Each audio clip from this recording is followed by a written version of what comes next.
বিবাহিত মেয়েদের কাছে শাঁখা সিঁদুরের মতো আলতাটাও খুব দামি জিনিস। হ্যালো ফ্রেন্ডস, কেমন আছো তোমরা সবাই? আমি তো ভালোই আছি। আর এই দেখো, সকাল সকাল স্নান সেরে আমি আলতা পরতে বসেছি। আলতা পরতে আমার ছোট থেকেই ভালো লাগে।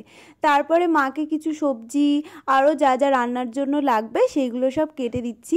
আজকে আমাদের বাড়িতে মাংস রান্না হবে, তো মাকে এইগুলো সব রেডি করে দিলে মায়েরও রান্না করতে সুবিধা হবে, তাই না বলো? আর এইটা হচ্ছে আমাদের রান্নাঘর। এইটা কিছু বছর আগেই করা হয়েছে, এখনও সেভাবে কমপ্লিট করা হয়নি। তো মা রান্না করছে আর আমি এই যে মায়ের পাশে দাঁড়িয়ে আছি।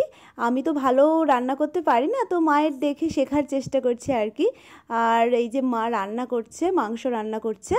তো চলো, তোমরা ভিডিওটা দেখে ভালো লাগলে একটা লাইক করে দিও। বিকেলে খাওয়া দাওয়া করে আমরা একটা জায়গায় ঘুরতে যাব, তো সেই ব্লগও আসছে আমার চ্যানেলে। তো সেটা দেখার জন্য আমার চ্যানেলটাকে এক্ষুনি সাবস্ক্রাইব করে দাও। তোমরা সবাই ভালো থেকো। তো চলো, আজকের মতো টাটা।